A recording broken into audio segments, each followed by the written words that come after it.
Whoever did this, if they are kidnappers, they are ruthless. And this is a businesslike approach to procuring money from the family. For days, I have been sifting through records, retracing timelines, and listening to the quiet echoes left behind in a modest Tucson neighborhood.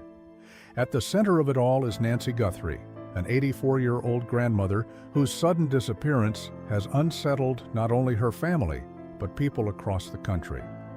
She vanished from her home on a quiet January night, leaving behind unanswered questions and a silence that feels heavier with each passing day. To the public, she was known simply as the devoted mother of television journalist Savannah Guthrie. To neighbors, she was dependable and kind. But as the layers began to peel back, it became clear that Nancy's life was far more complex than anyone had imagined. What initially appeared to be a straightforward missing persons case has slowly transformed into a deeply human story about identity, love, secrecy, and longing. The woman everyone thought they knew. In Tucson's Catalina foothills, Nancy had long been regarded as the steady heartbeat of her family. After losing her husband in 1989, she raised 3 teenagers with what friends described as quiet resilience. She worked part-time as a bookkeeper, volunteered at church, and rarely spoke about her own struggles. Her daughter often shared stories publicly about her mother's strength, describing her as graceful under pressure and unwavering in faith. Those stories painted a picture of a woman who faced hardship head-on, never indulging in self-pity. And perhaps that image was true, at least in part. But people are rarely defined by a single role. Beneath the dependable routines and Sunday dinners lived a woman with private dreams, complicated emotions, and chapters of her life that never made it into family photo albums. The envelope that changed everything. 5 days after Nancy disappeared, an unmarked envelope arrived at her daughter's New York residence. Inside was a faded photograph of a much younger Nancy standing beside an unfamiliar man outside a cafe in Santa Fe, New Mexico. On the back, in handwriting no one recognized, were the words, "She deserved more than secrets. Ask about Elena." The photo was dated 1992, 3 years after Nancy became a widow. During an emotional family call, her children studied the image in disbelief. Who was the man? Who was Elena? That single photograph, simple yet powerful, shifted the investigation in a new direction. It hinted that their mother had lived part of her life beyond the boundaries they had known. It did not accuse, threaten, or explain. It simply invited questions that no one in the family had ever thought to ask. A chance encounter in Santa Fe. The trail led investigators to Santa Fe, where records revealed that in 1991, Nancy attended a church retreat during a rare solo trip.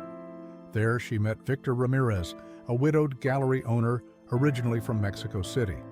He was artistic and expressive, a contrast to the structured world Nancy had known. They bonded over shared grief and found comfort in conversations about rebuilding life after loss. What began as friendship slowly deepened into something more meaningful. According to interviews conducted later, their connection offered Nancy companionship at a time when she felt invisible in her widowhood. She returned to Tucson changed, though she told no one why. Over time, occasional trips back to Santa Fe became part of her routine, explained away as retreats or visits with friends. It seemed harmless on the surface, yet it marked the beginning of a private chapter she chose to keep separate. Becoming Elena. In Santa Fe, Nancy was known by another name, Elena. Victor had given her the nickname after a character from a novel they both admired. Under that identity, she allowed herself to explore parts of her personality that daily life rarely invited. She assisted with gallery events, managed bookkeeping, and even displayed small paintings of her own under a pseudonym. Locals remembered Elena as thoughtful and reserved, but quietly passionate about art. Meanwhile, back in Tucson, Nancy continued hosting family dinners and attending church functions. She did not abandon one world for the other. Instead, she balanced both with remarkable discipline. The duality was not reckless, but carefully compartmentalized. To her children, she remained the devoted matriarch. In Santa Fe, she was a partner in creativity and companionship. It was less a deception rooted in harm and more a reflection of how complex identity can become over decades. The weight of secrecy. Maintaining two identities required emotional endurance. Nancy never remarried, perhaps fearing how such a step would affect her children's memories of their father.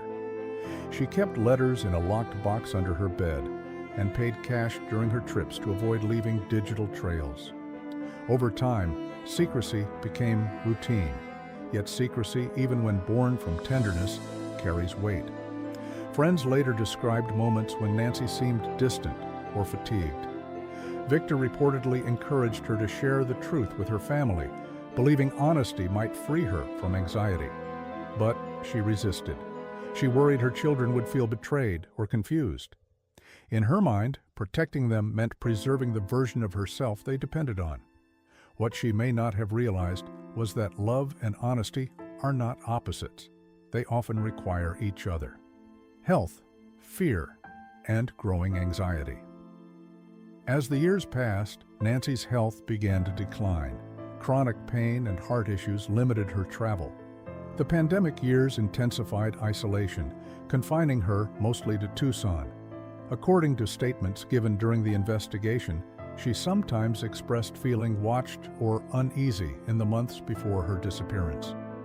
Whether those fears stem from health-related anxiety or something more concrete remains uncertain. Financial records later revealed a single, unexplained transfer made in late 2025, prompting investigators to consider whether someone might have known about her private life.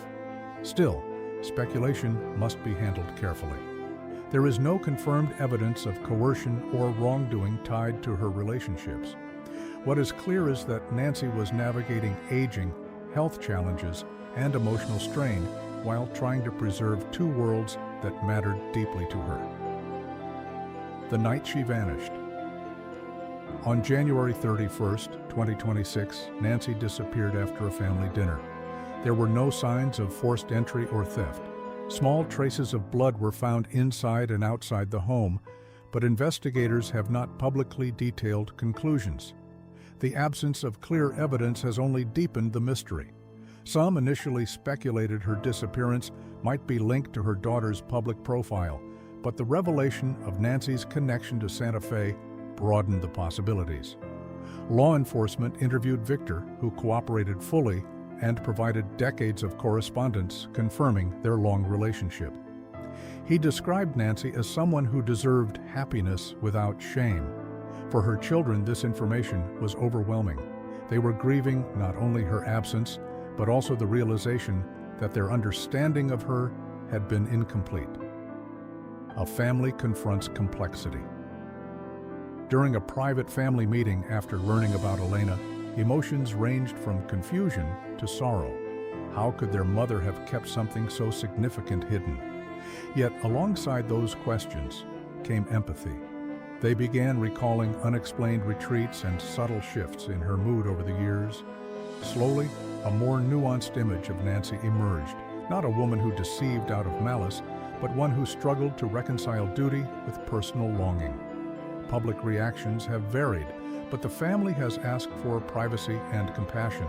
They remain focused on finding answers about her disappearance rather than passing judgment on her choices. In many ways, the story has become less about scandal and more about understanding the full humanity of someone they loved. Remembering the whole person.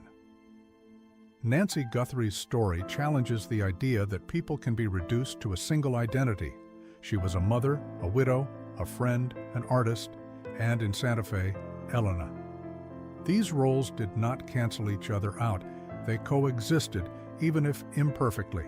Her disappearance remains under investigation, and authorities continue to follow leads with care. But beyond the mystery lies something deeply relatable: the desire to be seen fully, not just in the roles others assign us. Perhaps Nancy feared that revealing her second life would fracture her family's image of stability. Instead, her hidden chapter has invited a broader conversation about forgiveness, complexity, and the quiet dreams people carry for decades. However the investigation unfolds, one truth stands firm. She was more than any single version of herself, and understanding that may be the first step toward healing.